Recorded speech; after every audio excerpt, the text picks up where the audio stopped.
विविध समारे, आज भोजन विविध समारे, हरि भगतन ते समधि प्यारे, हरि भगतन ते समधि प्यारे, भक्तन दीजे चून चननी को, भक्तन दीजे चून चननी को। बोले हरिराम व्यास जी का मत ऐसा है, आप जितनी व्यवस्था मेहमानों के लिए करते हो, जितना सुंदरता रिझाने के लिए मेहमानों के लिए करते हो, इतना संतों के लिए करो, इतना हरि भक्तों के लिए करो, इतना वैष्णवों के लिए करो, तब मानो कि हरि भक्त हरि जो आपसे प्रेम करते हैं। बोले संतों के लिए ऐसी सामान्य सी व्यवस्था कर देंगे, और दिख जाए कि कोई हमारा संबंधी आ रहा तो उसके लिए दुनिया भर की व्यवस्थाओं में लग जाते उसको रिझाने के लिए। भक्तन भक्तन दीजे चून चनन को, भक्तन दीजे चून चनन, और इनको सिलवट न्यारे, इनको सिलवट न्यारे, व्यास दास ऐसे विमुखन के जम, व्यास दास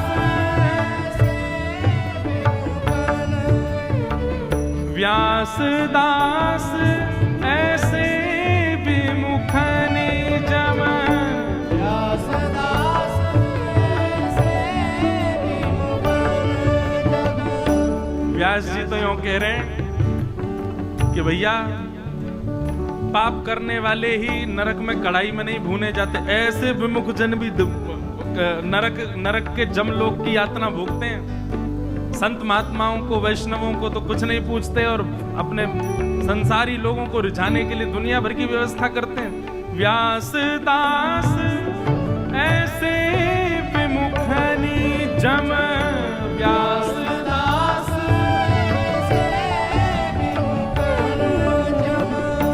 गण सदा कढ़े रत हारे, हारे गण सदा कढ़े रत हारे, हारे हरि भगतन ते समधि प्यारे, हरि भगतन ते समधि प्यारे, हरि भगतन ते समधि।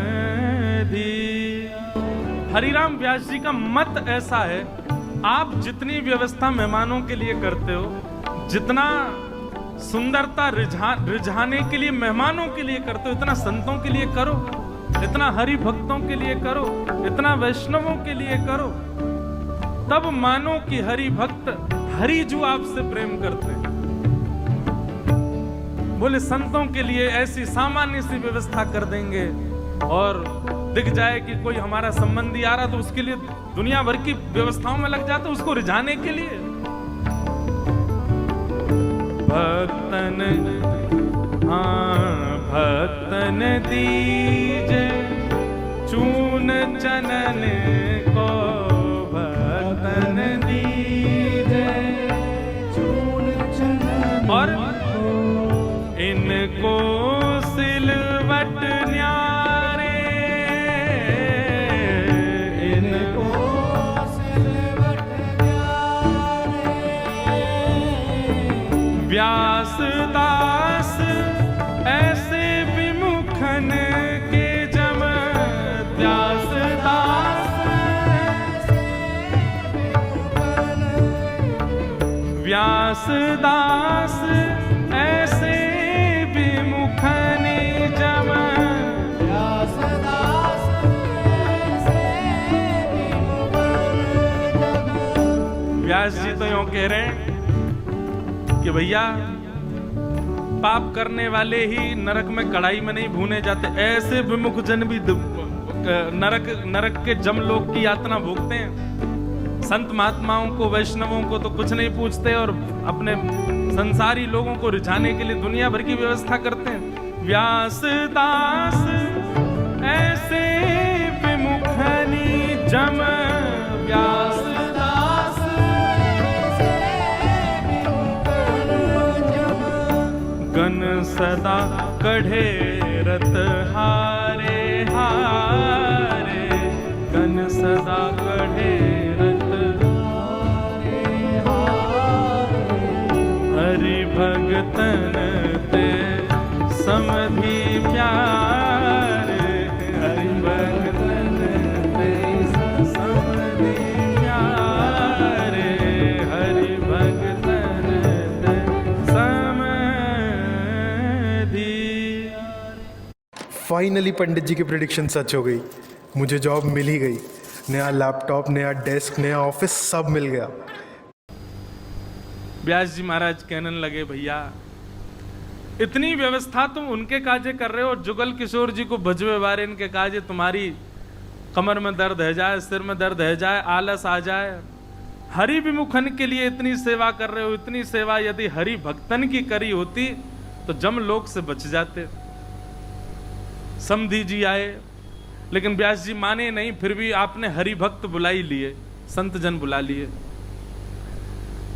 अब जैसे ही महाराज प्रसाद पावे बैठे तो एक पंक्ति में तो सब संत बैठे हैं और एक पंक्ति में सब बेटी के ससुराल वाले बैठे हैं। संतों वाली पंक्ति में हरिराम व्यास जी बैठे हैं। तो हरिराम व्यास जी एक एक चीज देख रहे हैं, सामग्री ज्यादा कहीं समधियों को तो नहीं परोसी जा रही, संत महात्माओं में चूक तो नहीं कर रहे। महाराज नेक पत्री हवा निकरी भई पूड़ी, अगर संतन को आ जाए व्यास जी मही भर के लाओ, बढ़िया वारी संतन की सेवा करो, अच्छे थे। इतने में ही आपकी पत्नी बढ़िया अधोटो दूध परोस रही सबन को, तो दूध ऐसी कलची में ले ले करके दोना में डालती जा रही। अब जैसे अब ये पद गाने लायक तो नहीं है, लेकिन भाव समझा दूंगा मैं। हरिराम व्यास जी ने तो कोई कसर छोड़ी नहीं महाराज बोलवे में। तो श्री हरिराम व्यास जी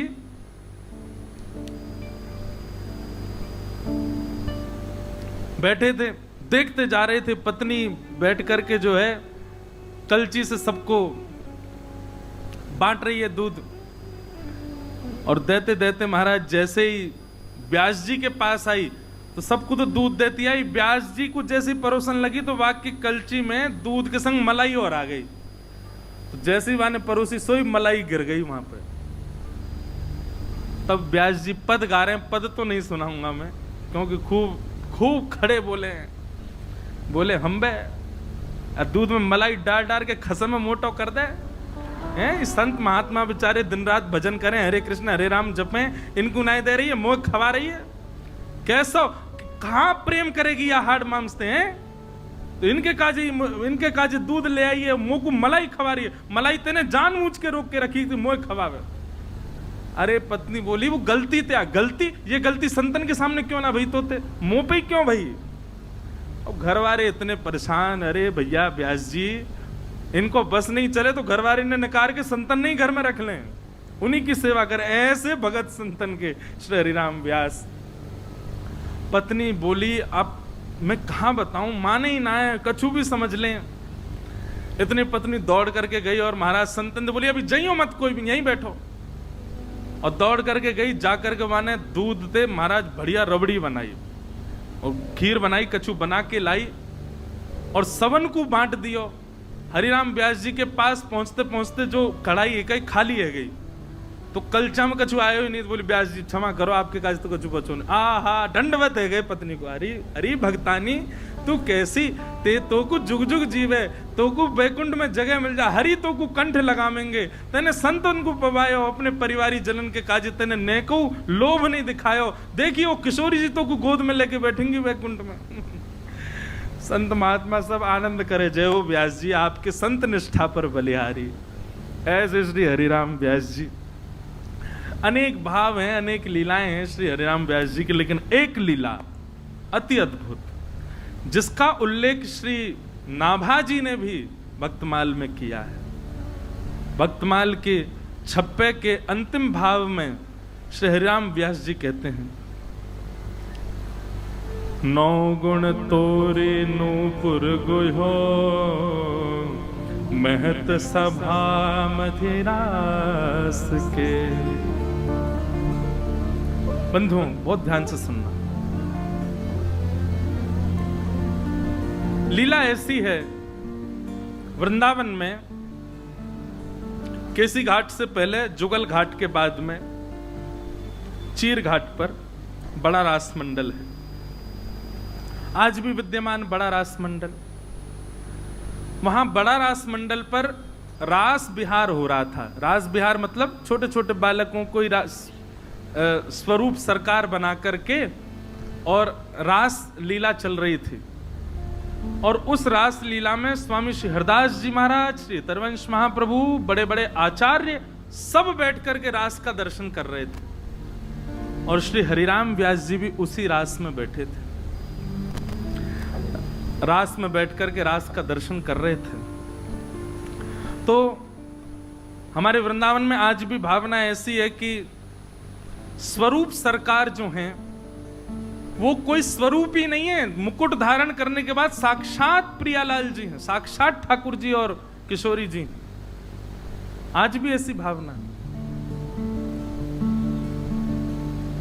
पूज्य श्री मलुक पीठ वाले महाराज जी एक बार एक चर्चा सुना रहे थे कि बरसाने में, जब आप बरसाने की परिक्रमा लगाओगे तो बरसाने में आपको परिक्रमा में स्वरूप सरकार निश्चित मिलेंगे।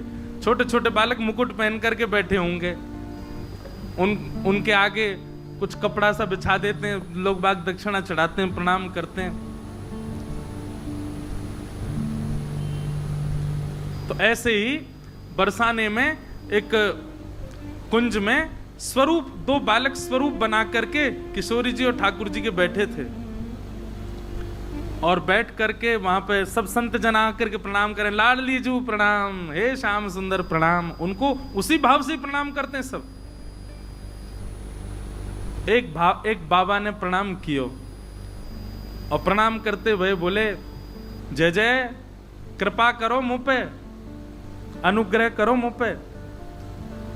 सो ठाकुर जी ने ऐसी सहज भाव में, छोटे से बालक हैं, एक आध दांत भी नहीं थे उनके, ऐसे ही हाथ फेरते हुए बाबा, तो बाबा अब तो तू पधार जाएगो। जैसे कि बाबा तू पधार जाएगो।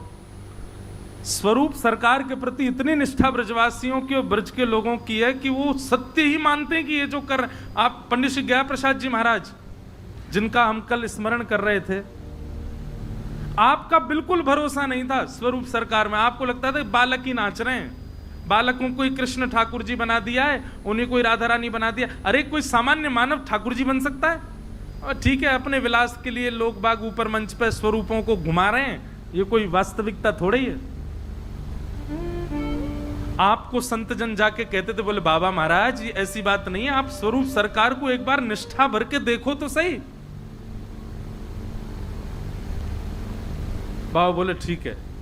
एक दिन रासलीला में श्री पंडित गया प्रसाद जी महाराज बैठे थे और आपने मन में भावना की, यदि वास्तव में कृष्ण हैं तो लीला करते करते एक अमरूद उठाएंगे, झूठा करेंगे और अपना उच्छिष्ट स्वयं अपने हाथ से मुझे खिलाएंगे, तो मैं मानूंगा कि ये वास्तव में श्री कृष्ण है। रासलीला चल रही है मंच पर और बाबा पीछे बैठे हैं। अब जैसे आप लोग भी कुछ सामग्री लाते हैं, मंच के किनारे रख दे, ऐसे ही किसी ने आकर के अमरूद रख दिए। ठाकुर जी रास विहार करते करते, नृत्य करते करते, आप ठाकुर जी दौड़ करके गए और वहां में से एक अमरूद निकालो, अमरूद निकाल करके खायो और खा करके ऐसे ऐसे करके सब लोग ताली बजा रहे हैं और बाबा दूर से देख रहे हैं, बोले अमरूद खा रहे हैं। इतने में ही ठाकुर जी की दृष्टि बाबा पे ही पड़ी और दौड़ करके गए और बाबा की गोद में बैठ के बोले, ले मुंह खोल बाबा, खा। और जैसे ही बाबा 3 दिन तक पंडित श्री गया प्रसाद जी महाराज मूर्छित रहे, मूर्छा में ही रहे, और जब होश में आते तब रोने लगते। और तब से उनकी इतनी निष्ठा बन गई।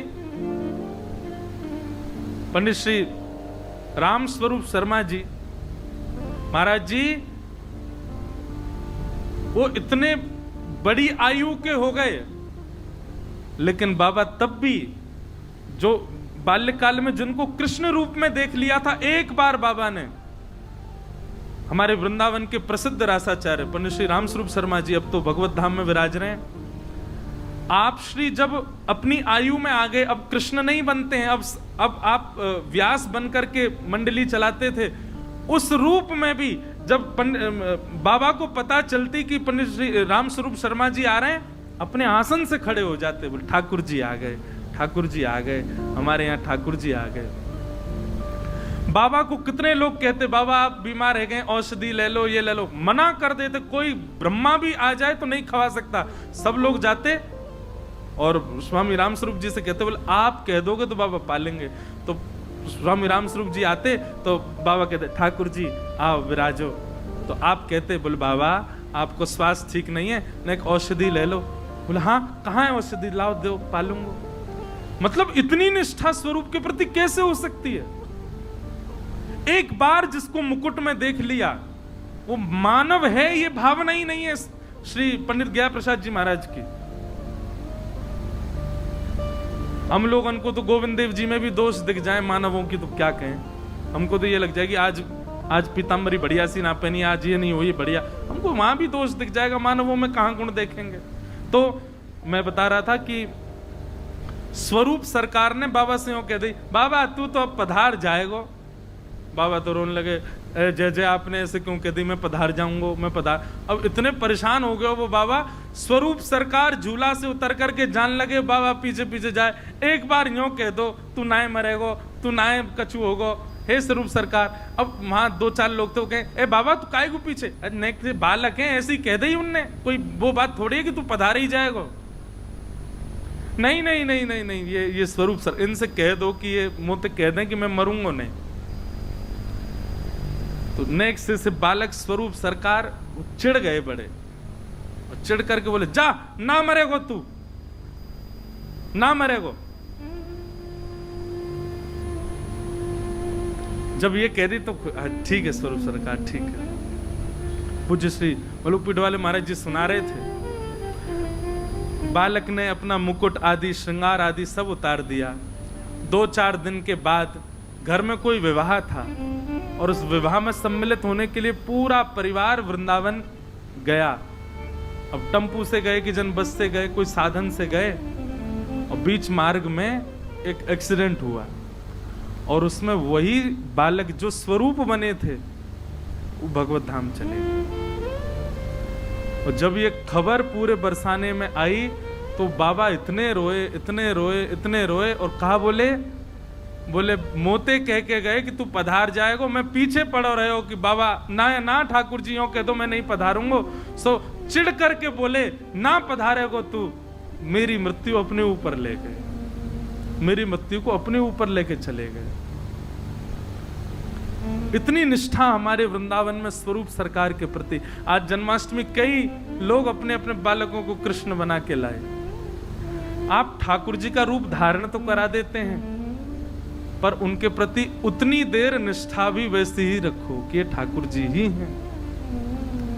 हमारे वृंदावन में और जयपुर में है कोई और, वहां की बात अलग, पर भूमि यदि वृंदावन की है, वहां यदि आपने किसी बालक को स्वरूप ठाकुर जी का धारण कराया है तो उसके प्रति भावना भी वैसी ही रखो।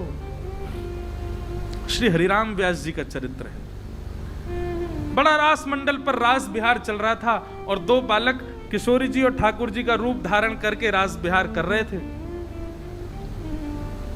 और रास का पद स्वयं श्री हरिराम व्यास जी गा रहे थे।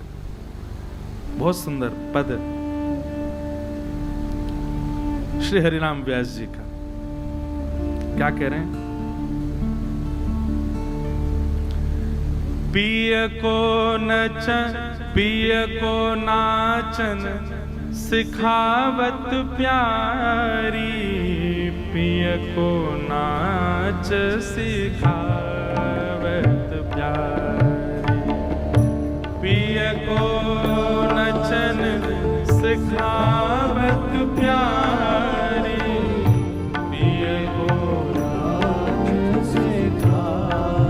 क्या भाव है?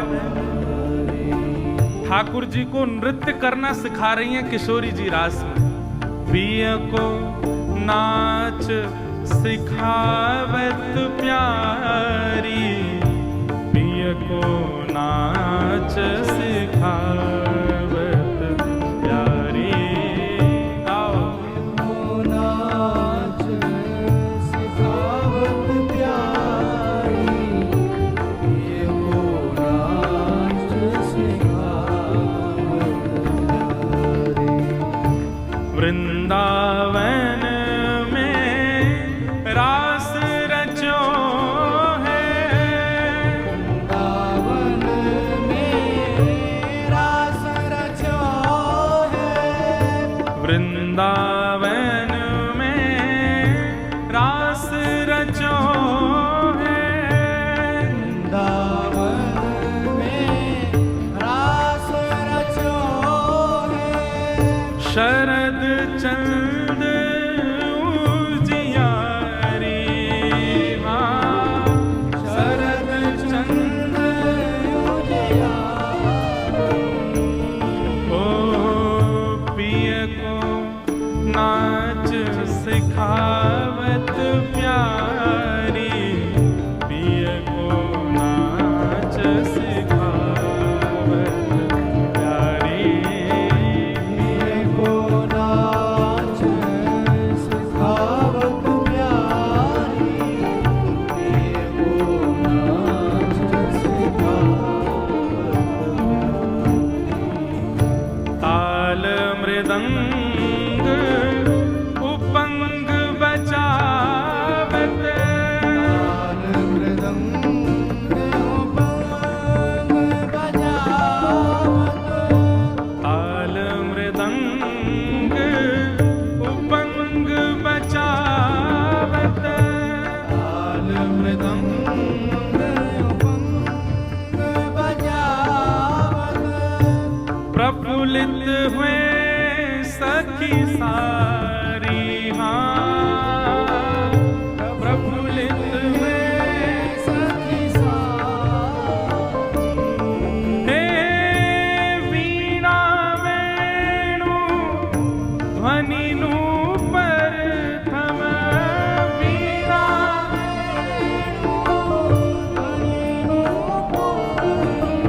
हे वीणा वेणु ध्वनि नूपर थम, वीणा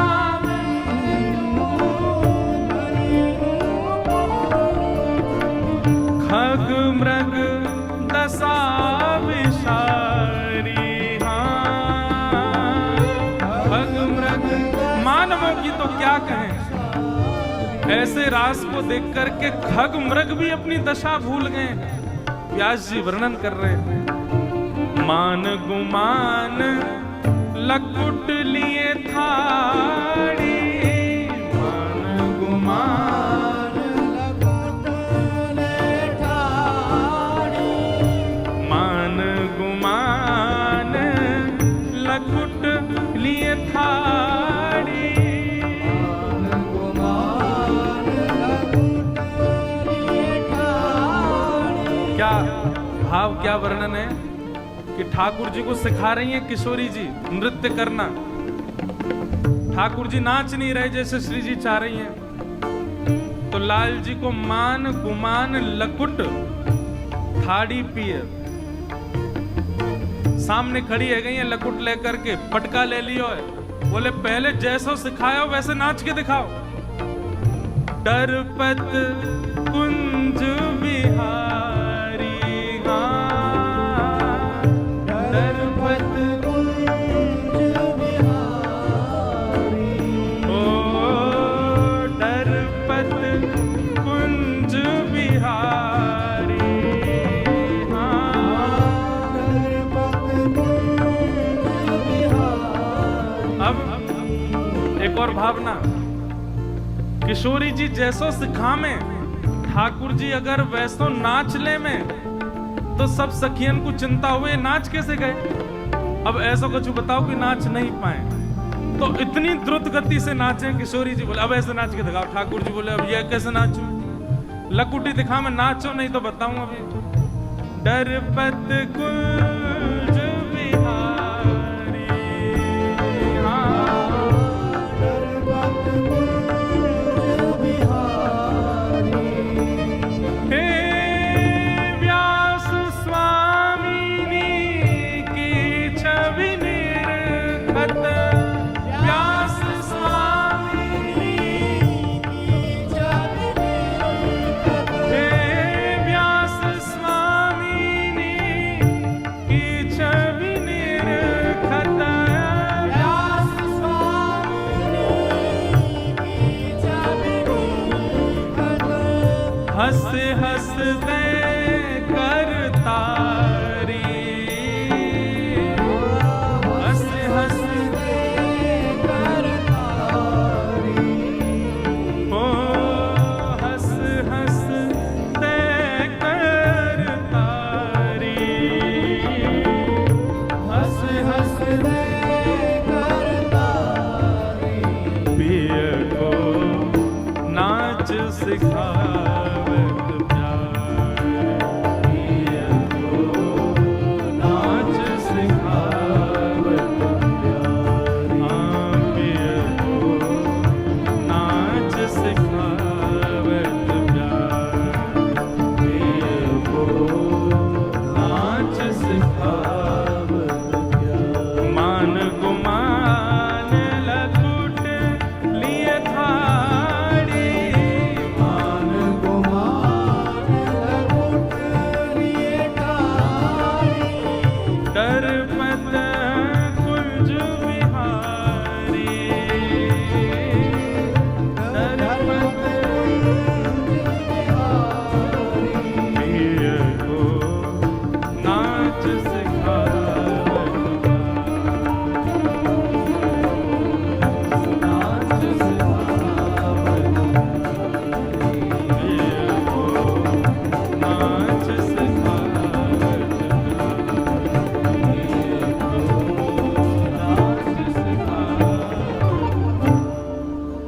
तो रास बिहार चल रहा था बड़ा रास मंडल पर, और ठाकुर जी को रास सिखा रही हैं, नृत्य करना सिखा रही हैं श्यामाजू। और सिखाते सिखाते ऐसी तान पकड़ी, ऐसी ताल पकड़ी, ऐसा स्वर पकड़ो महाराज कि किशोरी जी अपनी द्रुत गति में नृत्य कर रही हैं। स्वरूप सरकार नाच रहे हैं सामने, छोटे छोटे बालक, और व्यास जी, हरिदास जी और महाप्रभु जी तीनों दर्शन कर रहे हैं, और भी आचार्य बैठे हैं।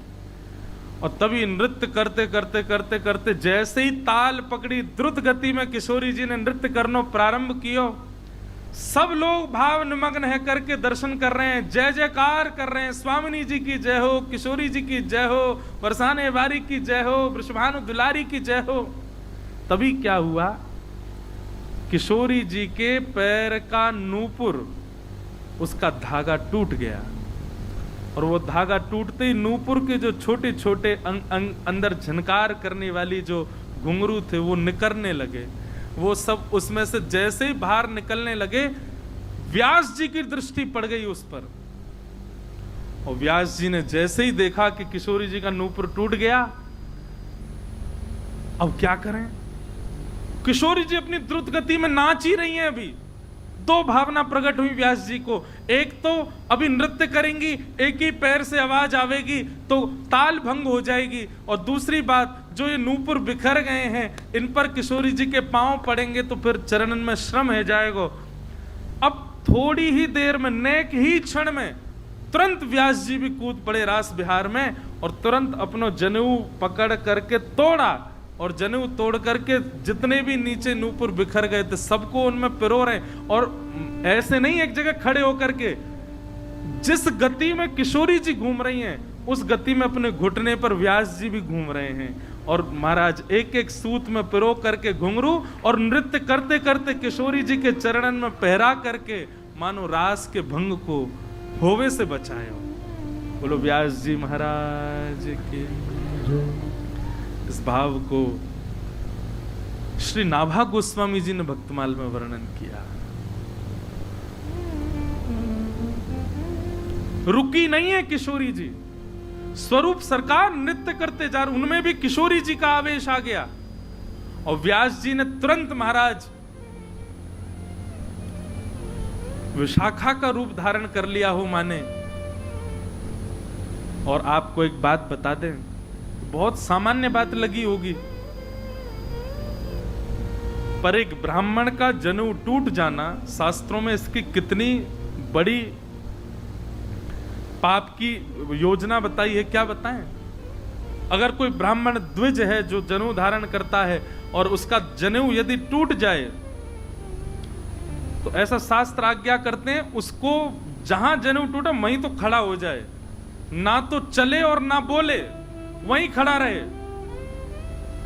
वहीं खड़ा रह करके जब तक श्रावणी में सिद्ध हुआ जनेऊ ना आ जाए और उसको गायत्री उपासना करके सूर्य उदय के समय पर सूर्य को प्रणाम करके ना धारण कर ले, तब तक बोलना भी मना है, चलना भी मना है। ब्राह्मण को 9 सूत का धागा जनेऊ में होता है, उसको धारण करते हैं। 3 प्रकार के ऋण होते हैं, देव ऋण, ऋषि ऋण, पितृ ऋण। अब ज्यादा व्याख्यान उसकी नहीं करनी, ज्यादा वेदजन्य बातों में नहीं जाना है,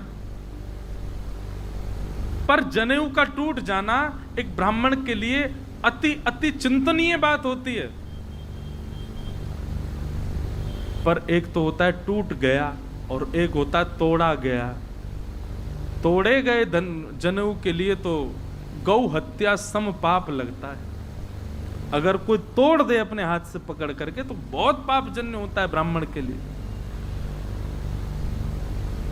लेकिन हरिराम व्यास जी ने तो रास में भंग ना हो अपना जनेऊ तोड़ करके उसमें सारे नूपुर पिरो करके तुरंत किशोरी जी के चरणों में बांधते, नृत्य करते करते बांधते हुए रास को पूर्ण कराया। अब निकुंज रस के उपासकों को तो यह बात समझ में आ गई थी, वे सब तो व्यास जी को वंदन करने लगे। पर वहां बैठे हुए वेदज्ञ और बड़े बड़े ब्राह्मण सब बोले, व्यास जी आपने क्या किया? आपने जनेऊ तोड़ दिया अपना। आपको पता कितना बड़ा पाप लगा है आपको आज। अरे जनेऊ का पहला धागा जो होता है वो प्रणव को विद्यमान रखता है। वेदः प्रणव एवाग्रे। अरे वेद देवता ना जाने कौन कौन जनेऊ में विराजमान होते हैं, आपने तोड़ करके एक ऐसे चरणों में पहना दिया। हरिराम व्यास जी कहते हैं, भैया पहले मैं अपनी विद्वत्ता को ढो रहा था सिर पे, वृंदावन आकर के मैंने उसका त्याग कर दिया। अपनी विद्वत्ता की पराकाष्ठा से कितनों को हराया उसके प्रमाण ढो रहा था। श्री हितरवंश महाप्रभु के चरणों में आकर के जमुना जी में विसर्जित कर दिया। 5 बैलगाड़ियां भर करके ग्रंथ धो रहा था साथ में, वृंदावन आकर के उनका भी त्याग कर दिया। परिवार को ढो रहा था, उनका भी त्याग कर दिया। सब कुछ त्याग करता गया मैं युगल श्यामा श्याम के लिए। केवल एक सूत्र के रूप में ब्रह्मत्व ढो रहा था बहुत दिनों से। ये ब्राह्मणत्व ढो रहा था मैं अपने ऊपर, सब चीज से निवृत्त हो गया, ज्ञानी नहीं हूं। ओरछा का कुलगुरु नहीं हूं, किसी का पति, किसी का पिता, किसी का पुत्र नहीं हूं। हरिराम व्यास महान विद्वान नहीं हूं, सब भूल चुका। एक चीज रह गई थी, क्या? ब्राह्मण तो अभी भी हूं, क्यों? जनेऊ पहन रहा था। ये कोई निंदा नहीं है, इसको अन्य पक्ष में मत ले जाइएगा, ये रस चर्चा है। हरिराम व्यास जी बोले, ब्राह्मणत्व ढो रहा था अपने तन पर धारण करके, परंतु आज वो ब्राह्मणत्व तोड़ करके भी श्री जी के चरणों में अर्पित कर दिया, किशोरी जी के चरणों में बांध दिया। और भैया तुम ब्राह्मणत्व की क्या कहते हो? ये पंडित जी महाराज 9 सूत्रों की व्याख्या कर रहे थे, एक में प्रणव है, इसमें देवता हैं, इसमें ऋषि हैं, इसमें ये हैं। अरे इन लोगों की इतनी क्षमता नहीं कि किशोरी जी के चरणों में कभी पहुंच जाएं, परंतु आज एक सदगुरु की कृपा से, एक वृंदावनवासी के अनुग्रह से ये 9 के 9 के सूत्रों में विराजमान जितने भी वैदज्ञ हैं वे सब भी किशोरी जी के चरणाश्रित हो गए। सबको किशोरी जी के चरण में बांध दिया। इतने में ही स्वामी श्री हरदास जी आए, बोले भैया ये निकुंज के उपासक हैं, इनको ज्यादा ज्ञान मत दो, ये निकुंज की चर्चा में प्रविष्ट हैं, वहां का भाव अब अगर आप जाएंगे, अब इस पर कई लोग विवाद कर सकते हैं, पर यह विवाद का विषय ही नहीं है। हमारे वृंदावन में हरिदास जी जो हैं वो ना तो शिखा रखते हैं, ना जनेऊ धारण करते हैं, नहीं करते। किसी भी रूप में श्यामा श्याम के प्रेम से विलग कोई स्थिति हमको नहीं चाहिए। हम केवल उनके हैं, वो हमारे हैं, हम उनके रस विलास में रहें, हमारे पास कोई मत आओ, कोई मत मिलो, हमको मत बताओ क्या करना क्या नहीं करना। वे केवल और केवल, अब हम तो ये भी कह रहे हैं आज जन्माष्टमी है, नहीं मना रहे वहां जन्माष्टमी। उनको तो यह है कि हमारे श्यामा श्याम अजन्मा, हमारे ठाकुर जी अजन्मा, उनको कभी जन्म ना होवे। आज के दिन एक आचार्य प्रकट हुए, उनकी बधाई गाई जा रही होगी, हैं? वृंदावन देव जी, पीताम्बर देव जी आचार्य भाई, उनका उत्सव मन रहा होगा। राधाष्टमी के दिन स्वामी श्री हरदास जी का उत्सव मनेगा, क्योंकि उनका तो भाव, तो इसलिए वहां की रस चर्चा, तो मैं कह रहा था ना, मैं यहां प्रवेश ही नहीं कर रहा रस चर्चा में। तो वहां चले जाएंगे तो कई वेदों की बात उल्टी हो जाएंगी, कई शास्त्रों की बात उल्टी हो जाएंगी, कई प्रमाणित बात उल्टी हो जाएंगी। प्रेम ने दिया कि सदा उल्टी बहे धार, कौन पावे आको पार। प्रेम ने दिया कि सदा उल्टी बहे धार। फिर एक बहुत सुंदर चर्चा के बाद में स्वामी श्री हरिराम व्यास जी का निकुंज गमन बताएंगे। आपके 3 पुत्र थे, राजदास जी, विलासदास जी और किशोरदास जी, 3 पुत्र थे। तीनों पुत्रों को आपने सामने बैठाया। अब आपकी आयु हो चुकी, अच्छा ऐसा वर्णन है, 102 वर्ष की आयु में निकुंज में प्रवेश किए श्री हरिराम व्यास जी। तो आप श्री ने अपनी संपत्ति का विभाजन किया। एक तरफ तो अपना धन धान्य और घर परिवार और जमीन जायदाद को रखा, एक तरफ अपने जुगल किशोर जी ठाकुर जी को विराजमान किया, और एक तरफ अपनी माला, अपना तिलक, अपना भजन प्रदान किया। तीनों पुत्रों से कहा, तीनों में से जिसको जो रुचि कर ले जाओ। एक को संपत्ति मिलेगी, एक को जुगल किशोर जी मिलेंगे, और एक को केवल मेरी माला जपकी मिलेगी, कंठी मिलेगी, मेरा तिलक मिलेगा। मेरा जो भजन है इसके आगे वो करेगा, ये संपत्ति में मिलेगा। अब तीनों सोच लो क्या करना है। आपके बड़े पुत्र राजदास जी जो थे, उन्होंने संपत्ति को ग्रहण किया। संपत्ति, घर गृहस्थी और पूरा धन धान्य आपने लिया। आपके दूसरे पुत्र विलासदास जी जो थे, उन्होंने जुगल किशोर जी की सेवा को ले लिया। और आपके तीसरे पुत्र जो हैं किशोरदास जी, उन्होंने अपनी झोली फैला करके कहा, पिताजी आपकी कंठी माला, आपका तिलक और आपका भजन मुझे प्रदान करो। तो हरिराम व्यास जी बोले, तुमको ऐसा तो नहीं लग रहा है कि बड़े पुत्र हैं इसलिए उनको संपत्ति दे दी, ये मझले पुत्र हैं इसलिए इनको जुगल किशोर दे दी, तुम्हारे बट में केवल मेरा भजन आया और कुछ नहीं आया? तो जुगल किशोर जी बोले पिताजी, यदि आप पहले मुझको कहते कि तुम छोटे हो, तुम पहले मांगो, मैं तो भी आपका भजन ही मांगता, तो भी मैं आपका कीर्तन ही मांगता, आपकी जीवन भर की साधना ही मांगता। मैं जुगल किशोर जी की सेवा भी नहीं मांगता, मैं संपत्ति भी नहीं मांगता। आपका जो भजन है, आपका जो चिंतन है, आपकी जो मानसी है, मुझे वही चाहिए। इस बात से इतने रीझ गए श्री हरिराम व्यास जी, तुरंत आपने जुगल किशोर पुत्र का हाथ पकड़ा और उनको लेकर के निधिवन राज गए। और निधिवन में श्री स्वामी श्री हरदास जी महाराज विराज रहे थे। देखो कितना सौभाग्य है श्री हरिराम व्यास जी का, दोनों तरफ रहे, ये हित प्रभु के भी सेवक रहे और श्री स्वामी श्री हरदास जी महाराज के भी सेवक रहे। आपने अपने पुत्र जुगल किशोर को पकड़ करके, हाथ उसका पकड़ के ले गए और ले जा करके श्री निधिवन राज में अपने पुत्र को कहा, अब आप स्वामी जी की शरणागति ग्रहण करो। बहुत ध्यान से सुनिएगा। स्वामी श्री हरदास जी महाराज ने कहा, जमुना स्नान करके आओ। जुगलदास जी, किशोरदास जी स्नान करके आए और आकर के आपने उनको मंत्र पढ़ाया, गले में कंठी बांध करके, और उनको युगल मंत्र की दीक्षा दे करके हरिदासी बनाया और आज्ञा की, आज जुगल घाट पे जाओ और रात्रि में जाके शयन करना और कुछ अनुभव होगा। और श्री हरिराम व्यास जी को कहा आप भी अपने पुत्र के साथ में जाओ। तो आप दोनों जुगल घाट पर गए और वहां जाकर के रात्रि में आपने विराजमान होकर के शयन की भावना रखी। तभी दोनों पिता पुत्र को वेणु की ध्वनि सुनाई देने लगी, नूपुरों की छम छम आवाज आने लगी।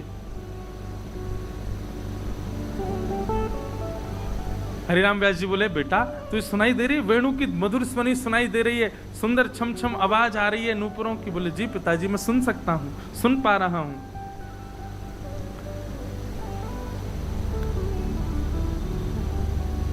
वेणु की ध्वनि और जो नूपुरों की ध्वनि थी उनके पीछे पीछे आप दोनों चलने लगे और तभी आपने देखा यमुना पुलिन के मध्य में सुंदर शरद पूर्णिमा का चंद्रमा अलग से व्यवस्थित है। एक चंद्रमा संसार का अलग है, वो शरद पूर्णिमा वहां अलग ही खिला हुआ है और उसके प्रकाश में सुंदर सघन कुंज निकुंज है। उस निकुंज में सहचरियां विचरण कर रही हैं और सहचरियों के बीच में से तभी एक सेज पर प्रियालाल जी आकर के विराजमान हुए हैं, उनका रास विहार हो रहा है। यह दर्शन श्री हरिराम व्यास जी के पुत्र किशोरदास जी को और श्री हरिराम व्यास जी को स्वामी जी ने कृपा करके निकुंज का दर्शन प्रत्यक्ष रूप में करा दिया। ये मानसी का दर्शन नहीं था, ये चिंतन का दर्शन नहीं था, ये प्रत्यक्ष दर्शन था। प्रत्यक्ष दर्शन करा करके आपने उनको आनंदित कर दिया। स्वामी श्री हरिदास जी के अनन्य सेवक हो गए आपके पुत्र किशोरदास जी। और एक दिन उसी रास के दर्शन के बाद चिंतन करते करते करते करते करते किशोर वन में ही आप सघन कुंज में विचरण करते करते वहीं से ही अंतर ध्यान हो गए। बोलो हरिराम व्यास जी महाराज की जय। किशोरी तोरे चरणन की रज पाऊं, किशोरी तोरे चरणन की रज पाऊं, किशोरी तोरे चरणन की रज पाऊं, किशोरी तोरे चरणन की रज पाऊं। ओ बैठे रहूं कुंजन के कोने, बैठे रहूं कुंजन के कोने, बैठे रहूं कुंजन के कोने, बैठे रहूं कुंजन के कोने। श्याम